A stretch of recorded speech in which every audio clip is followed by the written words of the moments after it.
All right, hello everyone. Rich Hagan and Marshall Sutcliffe here, ready to take you pick by pick through the draft here on table 1 of Raphael Levy, Hall of Famer. We've had Willie Adel at this table, Hall of Famer elect. He gets inducted on Wednesday night, and right now, 3 days before that, someone who's already in the Hall of Fame, Raph Levy, will begin his draft. And Marshall, Raph Levy, known for having very strong draft preferences, even pretty early in the format. We're away here with Pack 1. There's Dominator Drone at the front there, a Sludge Crawler, and looking there, Fire Mantle Mage, Spawning Bear, Valakut Predator. He brings Sheer Drop to the front. What do you like here? You know, I'm kind of looking in the middle part of the pack here at some of these colorless cards that we've seen. I kind of like these blue and black Devoid cards. You know, there's a lot of them in this pack. You can reasonably expect to get one of these back. You know, a Merc Strider could come back, something along those lines. Sludge Crawler has impressed me more than I thought it would, but I still don't consider it a high impact card. I don't think I'd be too excited to first pick it here, but yeah, it looks like Raph's on it. That is what he goes for. Yeah. Now, remember, historically, he's a massive aggro player. You know, if there is a 15-land red-white deck, Raph's in. Okay. You know, so not a huge surprise to see him go for something cheap. Lithamantha's Focus, Demon's Grasp goes by, Adverse Conditions, Titan's Presence. There's Eldrazi's Sky Spawner. Yeah, it's one of the best commons in the set. It's, I think, the best blue common in the set as well. And I wouldn't be surprised at all to see Raph just take that Sky Spawner here and be pretty happy about it. Now, if he really wants to try to stick on color, he can take a Culling Drone, but he's taking such a huge power hit by doing that, and there's really not a big incentive. The two decks that you can draft from this position are an Ingest deck that tends to be blue-black, or you can draft a red-black aggressive deck that's Devoid. Yeah, so he takes the Eldrazi Sky Spawner. He kind of has to there. Right. Best card in the pack and goes fine with his first pick. There's really not much more you could ask for. Now, this is quite an interesting one, Pack 3, because I did have the chance to watch Raph's draft, so I have some clue of what's going on. You see a Mist Intruder there, and then there... Yeah, so here's an Ulamog's Nullifier. And, well, that's kind of interesting. What do you do there? Oh, I slammed the Nullifier. So for me, the Intruder is, I think it underperforms. I don't think it's a great card. I think it's a card that you will play in an Ingest deck because you need it, but you're not happy. And the fact is, the Nullifier, you don't have to use its process ability. Right. You can just cast it. And he's already in those colors. Yeah, I would have taken Ulamog's Nullifier in a heartbeat. Now, the upside here, though, for Raph, and this is where things get interesting in Booster Draft, is that he could get that back. Quite. And that's what I was thinking when I watched it. I thought, is he just gambling that, you know, this is one of those build around me cards that is meant to only live in one seat? Yes. And this is the seat, potentially. Yes. And he is completely correct that that's the case. And he actually, I would say he has something like a 40 to 50% chance of getting Ulamog's Nullifier back. Now, if it doesn't come back, that's troubling. Right. Because someone else is that one person, Yeah. allegedly. Right. So we're going to see some interesting picks here. A Demon's Grasp here, Blister Pod. Seem to be the options. He takes the -5/-5 removal spell.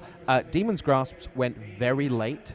Not saying too late, but you know there were Demon's Grasp floating around 11th and 12th in multiple packs. So that is not a card that people seemed high on, to put it mildly. But we've got Mindraker, Void Attendant. There's a Spawning Bed there. Territorial Baloth in green. Zada's the rare Zadahedron Grinder. Yeah, I mean, I think he just takes the Mindraker out of this pack. You know, it's on color, it's on theme, it's not great. Wow, it takes the Void Attendant. I don't know where Raph's going with that pick. Like, he might have a sense that something's open. The problem is that that's just not much of a signal because that card is not that good. It's just okay. Right. You know, it's fine. You can play it in your deck, but it's not one of those ones that you really pulls you into a color or pulls you into a strategy. Sure. So we'll have to see, but he might just have a nose that maybe, you know, green's open here. Yeah.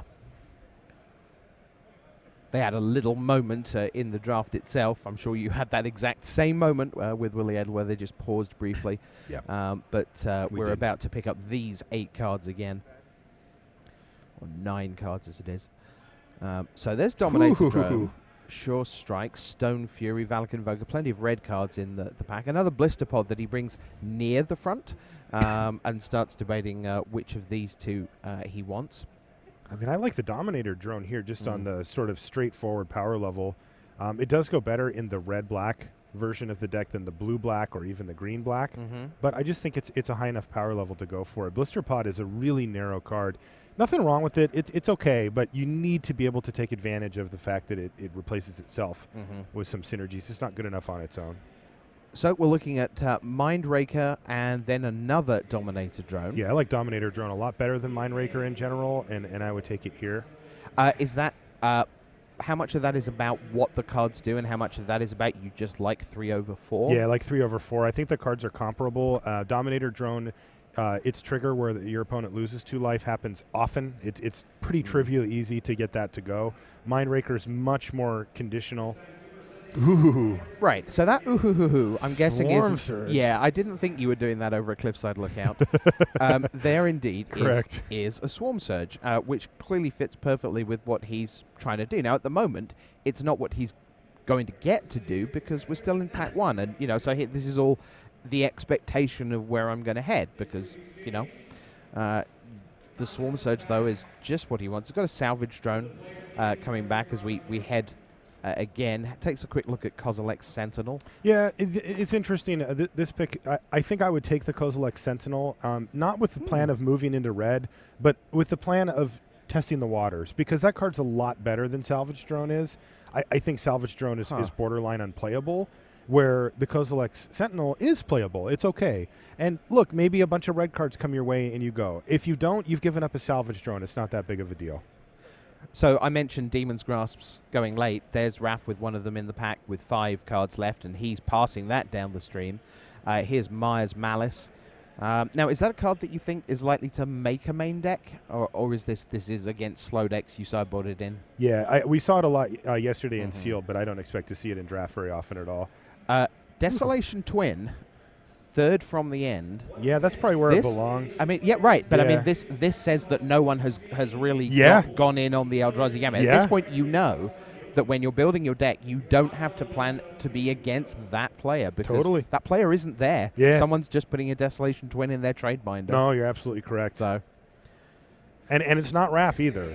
He's got a Sky Spawner. But for sure. But he's not ramping right now. All right, so here we are. Here's the first pack, and we've got By the Sludge way, Crawler. Sorry to interrupt you. The Nullifier did not come back. No. So that's something that he's going to have flagged as uh-oh. Yeah. So here he is in, solidly blue-black. There's only a couple of green cards that were, as you said, speculative. The Void Attendant, which you didn't like the pick of, I know, at that point. But right now, things look pretty solid in blue-black land. Yeah, his blue cards are... He doesn't have many. He's only got 3, and 2 of them are mediocre. One of them's very good. This is going back to that Kozilek Sentinel. This is where I'd like to see that red card kind of floating at the back of my pack. And let's just say the red's just flowing in this pack. And suddenly I'm red-black aggro, then I can can move there. And it's okay if that ends up happening. I would have committed a little harder, I think, to the Ulamog's Nullifier plan in the first pack to see if I could make that work. But, this blue-black deck is... From what I've seen, it's good but not great. I don't think it's one of the top archetypes in the format. Okay. So it might not be worth pushing. Right, so not necessarily, not his version of it. You just mean in general, blue-black isn't necessarily a top 3 archetype. Exactly. Okay. Well, but I'll play it. I mean, I love it. Right. Yeah, it's a ton of fun. Here's Breaker of Armies, Spawning Bed, Sheer Drop, Gideon's Reproach, Fortified Rampart going by. Here's Incubator Drone and Culling Drone. This is going to be a curve choice. Both cards are roughly on par power level wise. I like Incubator Drone quite a bit, but given that Raph still isn't necessarily in blue, again, 2 mediocre cards and a good one doesn't mean that you're in a color. I would just take the Culling Drone here and kind of keep my options open. Yeah, and the fact that he took that Void Attendant back in Pack 1 suggests that he wouldn't mind being green, obviously. Especially as it was a departure. Right, so that again pushes him towards the Culling Drone, which is what he takes. A couple of other quick notes about this process. You do not need to record non-foil basic lands in the total column on your sheet. However, and what that kind of makes the question is, where do you start deciding where you are? What pushes you? Once the pack tells me. Right, so here is a Merc Strider. Yeah, and there's nothing else in the pack. I would just take it. Yeah, I was looking at Blighted Fen. Oh, sure. Makes you sacrifice a creature. If I had some strong reason to not want to be in blue or a second color, I could take the Blighted Fen because it goes with my base color. But I think Merc Strider's a good enough reason. And, some of the cards he has do have Ingest. And, yeah, I would just take the Merc Strider here. As a by-the-by, little top coverage tip here for you, Marshall, all the boys and girls at home. When you can only see the top left-hand corner of a card that begins with the word Blighted, boy, are you in trouble. Yeah, that's true. It's like, which one's that then? It's like, blut. Oh, not another blut. And they're all kind of this, like, they're milky, washed out. Yeah, there is no clue. Now, here's Brood Butcher. Now, this is rare. Gets the chance, you can see there, if you get to sacrifice a creature, you get to give something -2/-2 until end of turn. Now, you could take Pilgrim's Eye, or you could just go for the rare and say, okay, here's a direction. Here's I like taking the rare here. I think that card is much better than his blue card so far. And if I don't play it, I still don't feel like I'm giving up much out of this pack anyway. So I would take the Brood Butcher. There's also the possibility of a splash. We don't see that too frequently yet, but, there's Evolving Wilds. There's the Pilgrim's Eye that was in this pack. Like, you could splash sometimes. And if you knew you had 2 cards you wanted to splash by the end of pack 2, you could prioritize something to help that in pack 3. Yeah. This pack went horribly awry. And I don't just mean that because of the joke. He just looked at it and he was like, there was a real body language moment when he looked through this pack and went, really?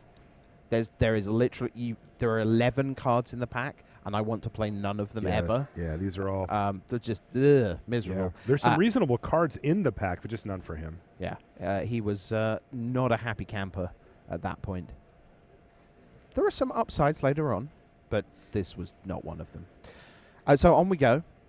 And I'll have another Dominator drone. Yeah, this has been kind of interesting because, like, he stopped on the blister pod because he says, okay, maybe I'll move a little bit over into that direction, but then he just gets a very playable card in Dominator drone, and it's in his base color. There's still he hasn't really received the push that he needed to fully commit to, a second color here. I mean, right now I think he's leaning towards green. I think he'd rather be green. He showed that tendency in pack 1, and then he picked now he up has the a rare. Yeah, and. So it makes sense, and that's fine. I think he can do that. It's just that the Dominator drone's just better than the blister pod, so he's just going to take it. Yeah, things are not going to get easier. Here's Culling Drone. That's fine. Looks at and anticipate. Maybe he's just mono black. He just keeps picking up card after card after card in black, and they've all been better than his other choices. So here he is.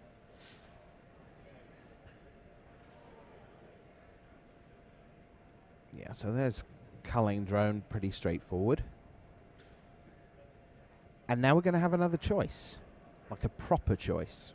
So there's Lifespring Druid, and then at the back, Call the Scions and Deathless Behemoth. Oh, that's interesting.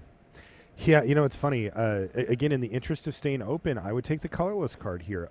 Once again, he's found himself in a position where he can take a card that he knows he's going to play versus a medium card in a secondary color. Call the Scions is just okay. I would have taken the Behemoth there. I think that card's great. I really like Behemoth a lot. Okay. And I think that Call the Scions is just okay. So yet another Blister Pod, which basically he seems to arrange Blister Pod second in every pack ever. Yeah. Which maybe is where it belongs. He's going to look at a Sludge Crawler here. Yeah. And just stick with that black. I think it's just better. Right? Yeah. Absolutely. So, I mean, it turns out Blister Pod's not that great, right? Like, it does have its spot, but its power level's not that high. Ooh, that's nice. A spawning bed. Yep. He's got to like seeing that. Because this pack's pretty dry for him, and picking up a utility land, and one of the better ones. That card has been really impressive to me. Do you count it as a land? Yeah. In your deck, it is just land number 18 in your 18 land deck, or yeah, okay. I do. Voracious Null, or Oran Reef Invoker, notionally, but Voracious Null is essentially what we're looking at here, I think. No, he's going to take the Invoker. Sure.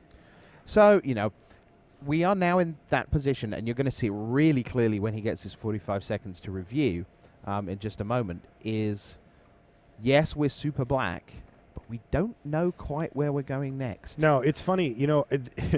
The dream that I live, or that I want to live every time I sit down to draft, is that I'm heavy into one color coming out of the first pack with a couple of feelers in 2 secondary colors so that I can really kind of figure out either to go to even another color if I open up a bomb in it, or Right. start to stay on path with the other two colors. He's actually in this situation going into the third pack of this draft, which is not something you find yourself in very often. But Yeah. he could be blue, he could be green, and he's definitely going to be black. So we will see what happens with pack 3. Salvage drone, sludge crawler, culling drone. So you see, you're looking at his deck now as he Yeah, I mean, tries to pull this together. I think he thinks he's in green at this point. Like, I wouldn't be surprised to see him just get the blue cards out. You know, the Merc Strider's decent, but and the Sky Spawner's excellent, but you know, he does have the bomb rare that can really do work. And again, I just feel like he's got a tendency. Oh, this is kind of sweet. We get to watch him actually just compare them side by side. You are absolutely what Yeah. you know. You're spot on, Marshall. He was just like, is it this deck? Is it this deck? And okay, that gets rid of the green. Here's the black blue again. Let me just check what I had there.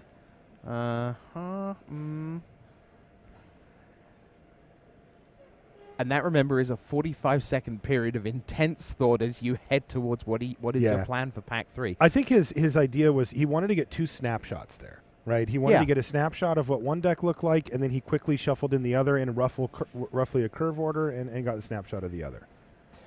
Ooh, Got got a a little quick peek there. Yeah, a quick glimpse at a foil ruin processor, I think. He doesn't seem to really be interested in going to the top. I mean, you know, he passed the Deathless Behemoth, which I think is one of the better 6s, you know, non-rare 6 drops you can have.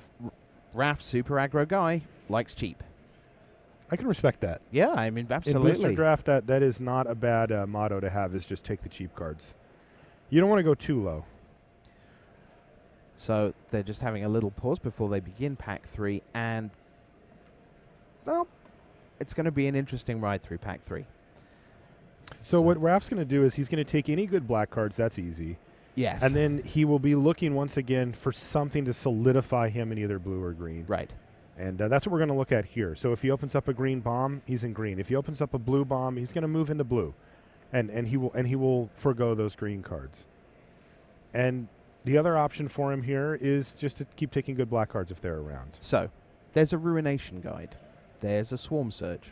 Painful Truths is the rare. God, a Ruination Guide. Huh? Yes. Man, that is totally one of the payoff cards to be in a colorless, cheap Yeah. black deck. Yep. That has blue in it. Mhm. I But got then, it. but then Swarm Surge is also a payoff for being in a black cheap deck. Yes. That, you know, so Yeah, great Um, point. Malik, you're familiar. He's But pulled up. It's a good card too. I agree about the Ruination Guide, though. I mean, that seems like what you go with. I think so. And then That card say- is very high power level, and it Mm. complements what he's done really well so far. It does mean that he doesn't get to play the green bomb, but Yeah, and the thing is, I Shrub. mean, you say it's at high power level. It doesn't look like that because it just says +1/+0. But imagine this is your 4th creature that comes down. You're all colorless anyway. You've got a pair of Dominator drones that have already dealt 2 damage each. That's 4. They're now 4/2s. They hit hard. Yeah. So it really is a good card. Second pick, we've got a pretty much straight choice here. You see an Eldrazi Devastator. Exert Influence at the back is the rare, Tightening Coils. But we're basically going to look between Clutch of Currents and Silent Skimmer. Yeah, that's an interesting choice for him. I think that he has finally solidified himself in blue. Oh, there's a Mist Intruder too. I think he wants to take the Clutch. I think the Silent Skimmer in a vacuum is actually better for his deck, but he actually has not picked up that many ways to interact with his opponent's creatures. I mean, he is very removal light at this point in the draft, and Clutch, well, not actual removal, does go well in the type of plan that he's putting together with cheap, aggressive creatures, going wide, that kind of thing. Yes, his removal happens in a sense after the game when the 4 cards left in the opponent's hand haven't been cast. That's right. Or, yeah, and getting a creature out of the way when you're an aggressive deck can really Now, act as removal. This pack is nuts. Holy there's a crap. Right, so there's a Sunken Hollow, there's a Salvage Drone, there's a Swarm Surge, there's a Merc Strider, there's a Benthic Infiltrator. Wow. Dang, that's There's insane. a Merc Strider. I mean, just, you know. He leapt back in his chair when he saw this pack. Yeah. It was like, I mean, it was very subtle, but I mean, he was properly. Right, and he should Oh be. my and good the, lord. And the reason that he's doing this is because he wants to take the Merc Strider, but he needs the Benthic Infiltrator to make his other Merc Strider good. Yeah, I think I would have taken the Benthic Infiltrator. So here's the deal. You know, again, he's worried. he does not have removal. He's not killing his opponent's creatures and getting stuff out of the way, but bounce is a great way to do that in a deck like this. And, Now, yeah, so off you go, Marshall. You see, whoa! right, so you're looking at Wasteland Strangler, you're going, this is obviously the pick, and he goes racing through and then finds Ruination Guide and goes, oh my lord, now what? I mean, this is obviously the problem that you want to have. Mm-hmm. I think you take Ruination Guide here because he knows that that's going to be good, and he is pretty light on ways to get ingest going for his Wasteland Strangler. Like, he's going to have to play like a salvage drone to make that work. Right. He does have a few ways, though. He's not drawing dead on it, but like he has 0 Benthic Infiltrators right now, which is the premium, the best way to get that whole thing going.